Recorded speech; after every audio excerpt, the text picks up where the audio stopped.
જય શ્રી કૃષ્ણ. સર્વ વૈષ્ણવોને મારા ભગવત સ્મરણ. શ્રી વલ્લભાધીશ કી જય. વૈષ્ણવ, ગઈકાલે વિડીયો દ્વારા સત્સંગ દ્વારા આપણે જાણ્યું કે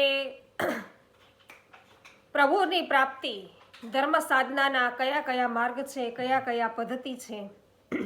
તો ત્રીજી પ્રણાલિકા છે એ ભક્તિ માર્ગ કહેવામાં આવે. અને ભક્તિ માર્ગ દ્વારા છે એ પ્રભુ પ્રાપ્તિ છે, પરમાત્માની પ્રાપ્તિ છે એ કરવાનો માર્ગ. તો ભક્તિ સાધનાનો માર્ગ છે એ નથી, પણ આરાધનાનો આ માર્ગ છે એ ભક્તિ માર્ગ કહેવાય.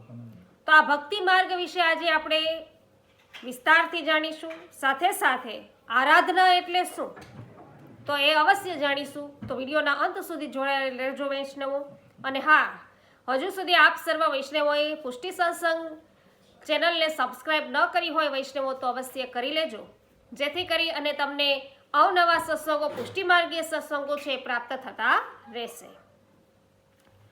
તો વૈષ્ણવો, ભક્તિ એટલે ભગવાનની પ્રેમપૂર્વકની સેવા.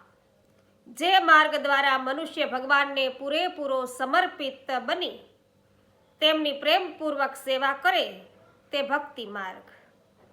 સાધના નિયમો મુજબ થાય છે, તેમાં વિધિ છે એ મુખ્ય છે, આરાધનામાં પ્રેમ છે એ મુખ્ય છે. નિયમો અને વિધિ છે એ ગૌણ છે, અને ભક્તિ પ્રેમનો અર્થાત આરાધનાનો માર્ગ છે. જ્ઞાન માર્ગ અને કર્મ માર્ગમાં શાસ્ત્રોએ કેટલાક વિધિ નિષેધો છે એ બતાવેલા છે, જે ભક્તિ માર્ગને લાગુ પડતા નથી. બ્રાહ્મણ, ક્ષત્રિય અને વૈશ્ય કે જેમને યજ્ઞોપવિત સંસ્કાર થાય છે તેઓ જ જ્ઞાન અને કર્મ માર્ગે ચાલવાના અધિકારી છે. તો કર્મ માર્ગ વૈષ્ણવો આવે તો જેમને યજ્ઞોપવિત સંસ્કાર છે એનો અધિકાર નથી તેવા શૂદ્રો છે અને સ્ત્રીઓ છે એ જ્ઞાન માર્ગ કે કર્મ માર્ગે ઈશ્વર પ્રાપ્તિની સાધના છે એ કરી શકતા નથી. જ્યારે ભક્તિ માર્ગ છે એમાં આવો કોઈ નિયમ નથી. સ્ત્રીઓ, શૂદ્રો તેમજ હિન્દુ સિવાય અન્ય યોનિમાં જન્મેલા મનુષ્યો પણ ભક્તિના માર્ગ ઉપર ચાલીને ભગવાનને પ્રાપ્ત કરી શકે છે. તો ભક્તિ માર્ગની આ પ્રથમ વિશેષતા છે. જ્ઞાન માર્ગ અને કર્મ માર્ગની સાધનાના ઘણા કડક નિયમો છે. શાસ્ત્રોએ બતાવેલી સાધના છે એની ચોક્કસ પદ્ધતિ છે. તેમાં જરા સરખો ફેરફાર થાય તો તેનું ફળ મળતું નથી અને સાધના નિષ્ફળ જાય છે. ભક્તિ માર્ગમાં આવું નથી. ભક્ત પ્રેમપૂર્વક ભગવાનની સેવા આરાધના કરે એટલે ભગવાન અવશ્ય તેના ઉપર કૃપા કરે છે. જ્ઞાન અને કર્મ માર્ગમાં દેશ, કાળ, કર્મ, કર્તા, દ્રવ્ય અને મંત્ર તદ્દન શુદ્ધ હોય તો જ તેનું ફળ મળે છે.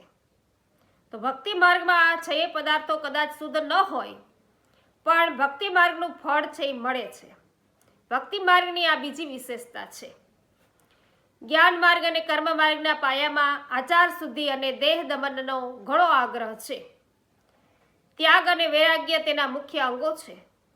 ભક્તિ માર્ગમાં દેહ દમન અને આચાર શુદ્ધિને ઓછું મહત્વ છે. ભક્ત તેના કુટુંબ સાથે તેના ઘરમાં રહીને ગૃહસ્થ તરીકે બધી ફરજો બજાવતા ભક્તિ કરી શકે છે. ભક્તિ માર્ગ સરળ, સુગમ અને સહજ છે. આ ભક્તિ માર્ગનું ત્રીજું વિશિષ્ટ લક્ષણ છે.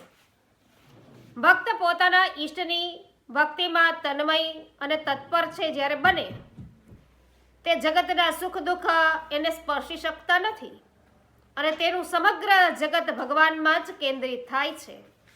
તેને લીધે જગતમાં તે કોઈ અભાવથી પીડાતો નથી. તેનું મન શાંત, સ્વસ્થ અને સુખી હોય છે.